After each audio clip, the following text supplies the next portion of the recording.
Eu tive uma situação, vou contar pra vocês, que eu já tinha aí talvez um ano de convertida, eu já era líder de célula e eu fazia cursinho pra fazer medicina lá no Bernoulli. E aí eu tava tentando ganhar uma menina pra Jesus. Na verdade, ela já tinha sido convertida, ela até tinha ido na nossa igreja, só que eu não conhecia ela. E eu queria muito levar ela de volta, porque ela tá vendo a vida no mundo, tipo assim, né? E eu queria muito ganhar ela pra Jesus, porque eu sempre tive esse ímpeto, assim, de evangelizar e tal.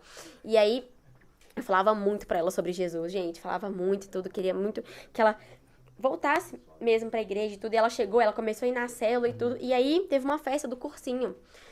E eu fui nessa festa do cursinho.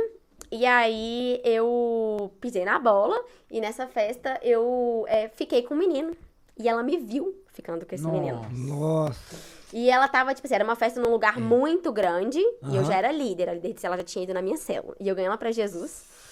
E aí Caraca. eu fui e fiquei com o menino e tudo, tipo, tava no processo. Olha pra vocês verem como que foi tudo muito rápido. Tava no processo ainda, só que tava vendo uma coisa que ainda tava desalinhado. E aí, gente, quando eu tava, tipo assim, depois que eu fiquei com o menino, eu olhei pra frente, ela tava na minha direção. E viu. E aí, naquele momento, o Espírito Santo já trouxe um constrangimento muito grande pra mim. Imagina. De tipo assim, você tá ganhando a menina pra Jesus, mas você tá fazendo a mesma coisa que todo mundo que tá nessa festa tá fazendo. Meu Deus. E aí eu fui correndo nela. E eu fui e falei com ela assim, acho que poucas pessoas sabem dessa história, então quem tá aí agora tá ouvindo. Mas é testemunho, gente. É tipo assim, eu fui até ele, fui tentar, tipo, me explicar, sabe? Ah, eu fiquei com ele, porque tinha muito tempo, conheci ele há muito tempo e tal. Tipo assim, justificando. Porque a pessoa que é crente, mano, você peca, você sabe. E aí eu fui e comecei, tipo, me justificar pra ela. Não, Nara, tipo, tranquila. Ela não... Naquele momento, ela não olhou pra mim, tipo assim, ah lá, a crente que me convida. Mas o diabo poderia usar isso, né? E aí, gente, eu sei que foi, tipo assim...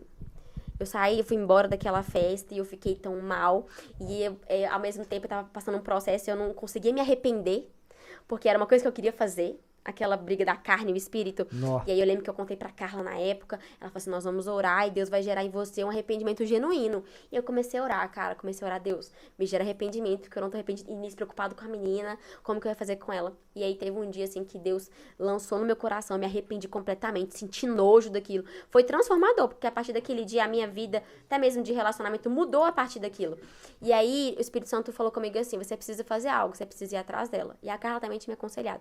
Eu fui atrás dela. Olha como que aonde abundou o pecado, superabunda a graça. Uau.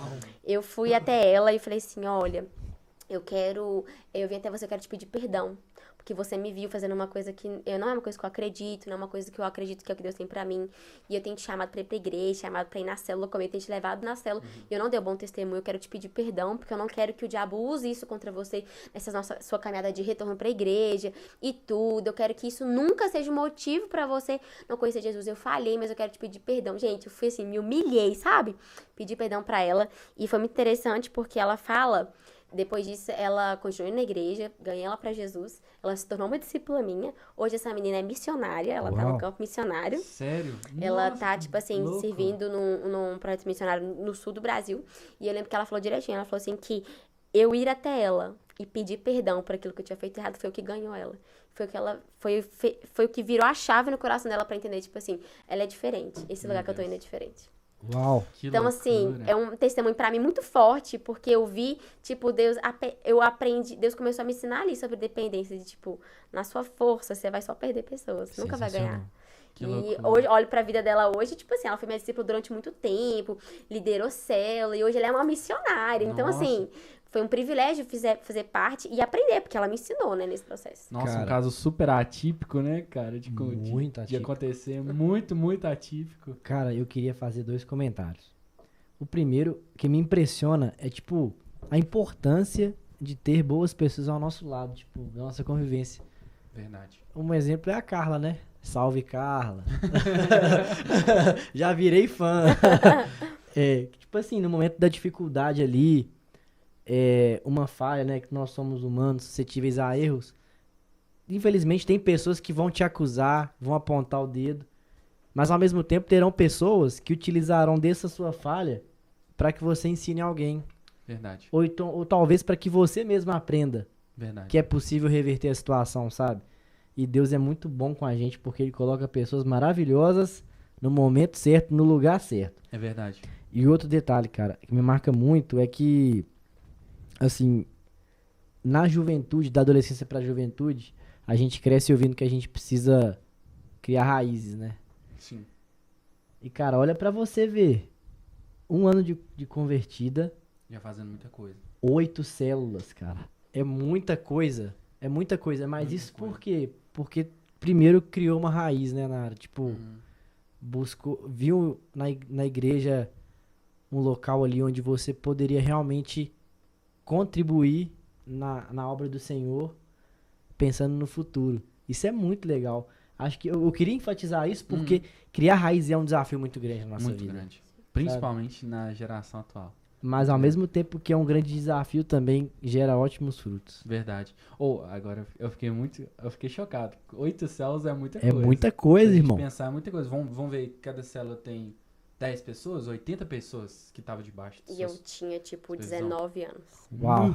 Não, agora, não. Eu quero saber como é que foi que você multiplicou 8 células. É. Assim. Cara, foi um... Não, na moral. Nós precisamos Eu- desse eu segredo tô- aí. eu tô Tô bobo. precisando, a Azusa... Aí, ó, pega a dica. Pega a dica aí, galera. Não, mas tipo assim, foi uma graça de Deus. Eu acredito também que, somado a isso que eu falei, né, sobre ter uma pessoa me acompanhando e me direcionando, ter pastores que andavam perto de mim, acredito que o relacionamento com Jesus, sabe? Isso sempre foi uma coisa assim, as meninas que são minhas discípulas, que já foram, sempre vão poder falar, que tipo... Cara, 99% dos seus problemas são resolvidos com uma vida de oração e leitura da palavra. Uau. Então, assim, quando eu lembro, a gente fala desse primeiro amor, né?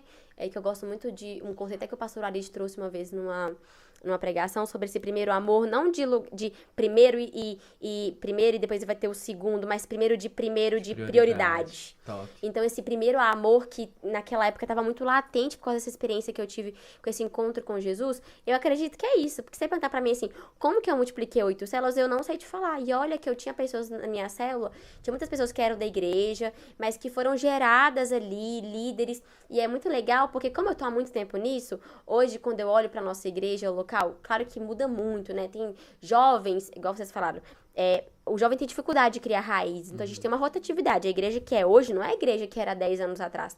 Mas eu vejo muitas pessoas frutos, tipo assim, supervisões, pessoas que são líderes hoje de supervisões, já estiveram debaixo da minha liderança, entende? Então assim, hoje eu não tô liderando esse número de células, eu tô liderando menos do que eu liderava naquela época. Porque as transformações vão acontecendo, aí mexe aqui um pouco, vai pra uma área ali, vai pra outra.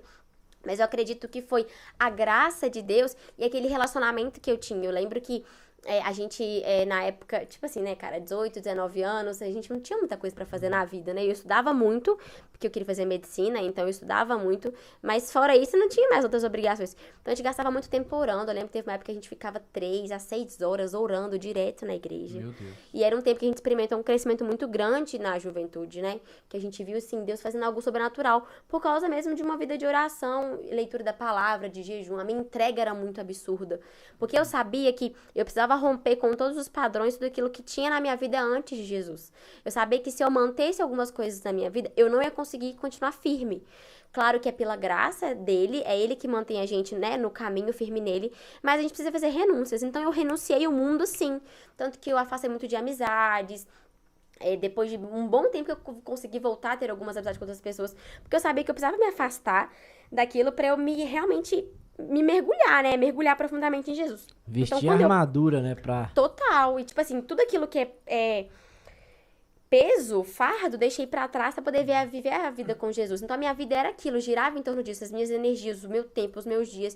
Então, eu acredito que era essa graça que tinha, né? Sobre a liderança que estava sobre mim e também sobre esse tempo que eu gastava de oração, de leitura da palavra, de jejum. Eu tinha muita fome, muita sede por Jesus. Então, eu orava muito, gastava muito tempo aos pés do Senhor. Porque é Ele quem dá, né?